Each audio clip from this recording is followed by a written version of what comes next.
Cerita berlanjut dari spoiler episode sebelumnya, kehancuran klan Yao mencapai titik paling tragis ketika para tetua dan ahli mereka menyadari bahwa tidak ada lagi jalan untuk memenangkan pertempuran melawan klan Hun. Demi memastikan masih ada harapan bagi keturunan mereka, para ahli klan Yao mengambil keputusan paling ekstrem, yaitu menghancurkan diri secara massal. Setiap ahli klan Yao membakar seluruh douqi di dalam tubuhnya hingga meledak menjadi badai energi yang mampu mengguncang langit dan bumi. Ledakan dari begitu banyak dousheng bahkan membuat ruang yang sebelumnya disegel mulai retak. Tujuan mereka bukan sekadar melukai musuh, tetapi membuka celah agar sebagian anggota klan dapat melarikan diri dan mempertahankan garis keturunan klan Yao. Melihat situasi mulai lepas kendali, Hun Huzi segera memanggil bala bantuan dari klan Hun.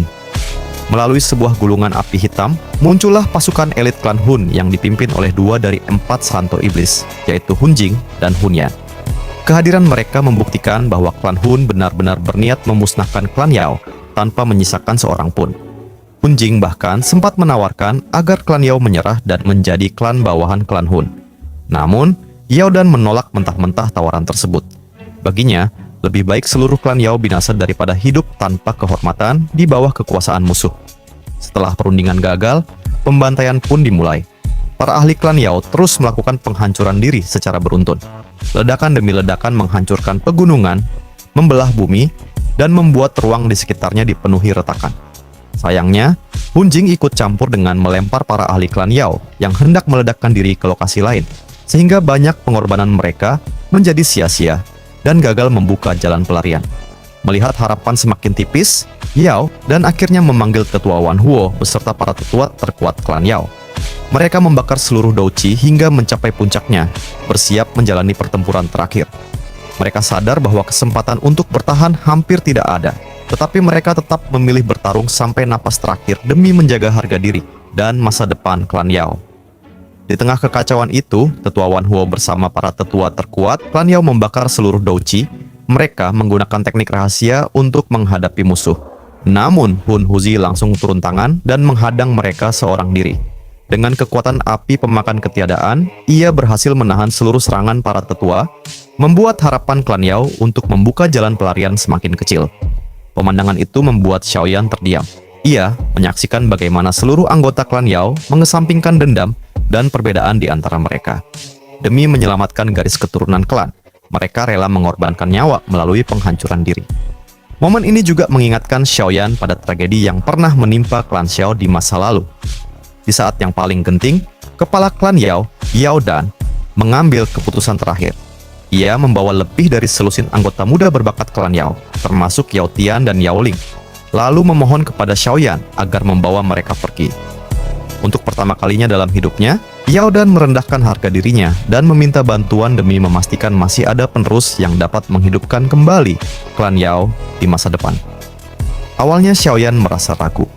Beban untuk melindungi satu klan kuno bukanlah tanggung jawab yang ringan. Namun setelah melihat tekad Yao Dan dan pengorbanan tanpa pamrih seluruh anggota klan Yao, ia akhirnya menerima permintaan tersebut dan berjanji akan melakukan yang terbaik untuk menjaga garis keturunan mereka. Sementara itu, Yao Tian yang dipenuhi amarah ingin tetap tinggal untuk membalas kematian ayahnya yang dibunuh klan Hun. Namun Yao Dan justru menamparnya.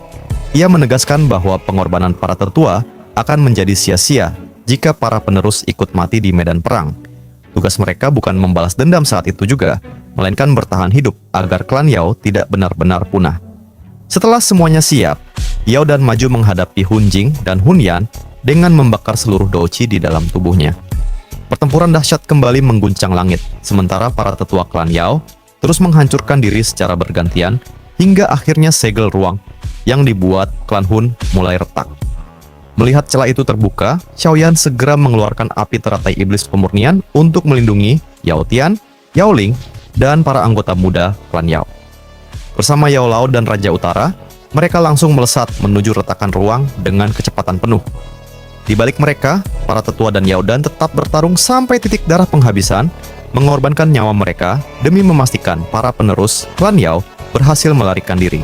Setelah retakan ruang berhasil dibuka melalui pengorbanan para tetua klan Yao, Xiaoyan segera memimpin Yao Tian, Yao Ling, dan belasan anggota muda klan Yao menuju jalan keluar.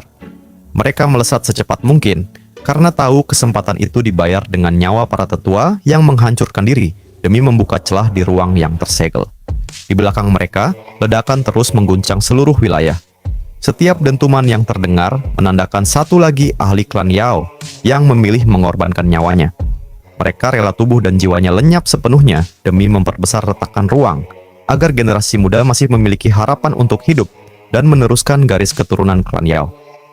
Melihat adanya kesempatan untuk kabur, para ahli dari berbagai sekte yang ikut terjebak di wilayah klan Yao juga mengikuti rombongan Xiaoyan. Mereka sadar bahwa bertahan sendirian di tengah kepungan klan Hun hanyalah jalan menuju kematian. Namun, klan Hun sama sekali tidak berniat membiarkan siapapun lolos.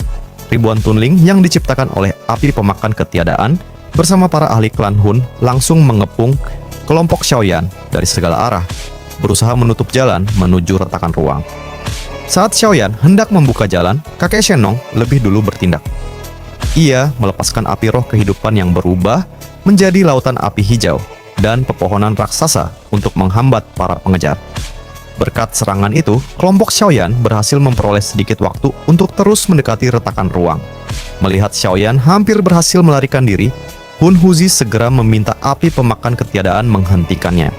Namun, api pemakan ketiadaan menolak karena saat itu ia sedang mempertahankan segel ruang, menahan luka akibat pertarungan melawan pecahan jiwa Yaodi, sekaligus membagi tubuhnya menjadi ribuan tunling. Kondisinya tidak memungkinkan untuk mengejar Xiaoyan secara langsung. Karena itu, Hun Yan, salah satu dari 4 santo iblis klan Hun, memilih meninggalkan pertarungannya dengan Yao Dan dan langsung mengejar Xiaoyan. Dalam sekejap, ia sudah muncul di depan rombongan mereka dan menghalangi satu-satunya jalan keluar. Hun Yan bahkan mengakui bahwa nama Xiaoyan sudah lama menjadi perhatian klan Hun. Menurutnya, selama bertahun-tahun hanya Xiaoyan yang berkali-kali berhasil menggagalkan rencana besar klan Hun, sehingga kali ini ia tidak berniat membiarkannya lolos. Xiaoyan langsung menyadari betapa mengerikannya lawan di hadapannya. Kekuatan Hun Yan diperkirakan telah mencapai Daosheng bintang 7 tingkat lanjut, jauh lebih kuat dibandingkan Yao Dan. Perbedaan kekuatan itu membuat situasi kembali berada di ujung tanduk. Kakek Shenong kembali maju untuk mengulur waktu. Ia mengendalikan api roh kehidupan dan membentuk seekor binatang api raksasa untuk menyerang Hun Yan. Namun, dengan satu pukulan saja, Hun Yan menghancurkan serangan tersebut hingga lenyap. Bahkan, sisa kekuatan pukulannya masih terus melaju menuju kelompok Xiaoyan. Meski berhasil mendekati retakan ruang, kelompok Xiaoyan masih harus menghadapi serangan tanpa henti dari Hun Yan.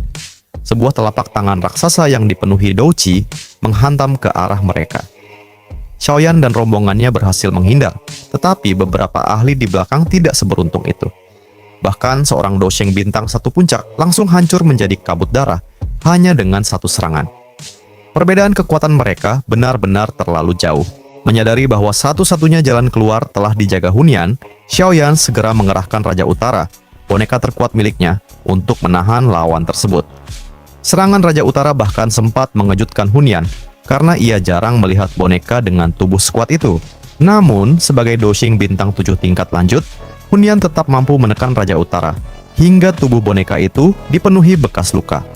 Melihat Raja Utara mulai kewalahan, Xiaoyan langsung menggunakan kartu as terkuatnya. Ia menyatu dengan Little Yi dan mengaktifkan tubuh api pemusnah, membuat seluruh tubuhnya berubah menjadi kristal yang diselimuti api teratai iblis pemurnian.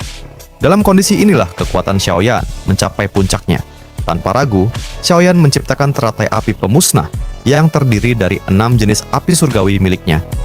Begitu dilemparkan, ledakan dahsyat langsung mengguncang langit. Badai api menyapu segala arah dan memusnahkan ribuan tunling yang berada di sekitarnya. Bahkan ruang di sekitar mereka ikut bergetar akibat kekuatan ledakan tersebut. Namun, ketika kobaran api mulai mereda, Hun Yan justru keluar tanpa mengalami luka yang berarti. Meski auranya sedikit melemah, serangan terkuat Xiaoyan tetap gagal memberikan kerusakan fatal. Perbedaan kekuatan antara Daosheng bintang 6 dan Daosheng bintang 7 tingkat lanjut benar-benar terasa, seperti jurang yang sulit dilompati. Melihat keadaan semakin genting, Yao Lao mendesak Xiaoyan agar segera mencari cara untuk kabur. Jika seluruh tetua klan Yao gugur sebelum mereka berhasil keluar, maka semua pengorbanan itu akan sia-sia. Di saat itulah Xiaoyan mengambil keputusan yang sangat berani. Ia meminta api roh kehidupan milik kakek Shenong dan api bumi spiritual kura-kura. api surgawi peringkat ke-13 milik Yao Tian. Karena sudah tidak memiliki pilihan lain, keduanya langsung menyerahkan api surgawi mereka kepada Xiaoyan. Berkat penyatuan dirinya dengan Little Yi, Xiaoyan mampu menggunakan api surgawi yang belum pernah ia sempurnakan. Kini, 6 api surgawi miliknya dipadukan dengan 2 api surgawi pinjaman, sehingga untuk pertama kalinya ia bersiap menciptakan teratai api pemusnah yang terdiri dari 8 jenis api surgawi. Setelah memperoleh api roh kehidupan dari kakek Shenong dan api bumi spiritual kura-kura milik Yao Tian, Xiaoyan segera memulai proses yang sangat berbahaya. Untuk pertama kalinya, ia mencoba menggabungkan 8 jenis api surgawi menjadi satu teratai api pemusnah. Awalnya, kedua api surgawi tersebut sempat memberikan perlawanan karena masih memiliki pemilik. Namun, berkat kekuatan api teratai iblis pemurnian, Xiaoyan berhasil menekan naluri kedua api itu hingga akhirnya tunduk dan mulai menyatu dengan 6 api surgawi miliknya. Meski berhasil mengendalikan semuanya, proses penyatuan 8 api surgawi sama sekali tidak mudah. Energi di dalamnya terus bergejolak dan nyaris meledak sebelum waktunya. Xiaoyan harus mengerahkan seluruh kekuatan spiritual tingkat surgawi sempurna miliknya untuk menjaga keseimbangan. Sementara Douqi di dalam tubuhnya terkuras dengan sangat cepat.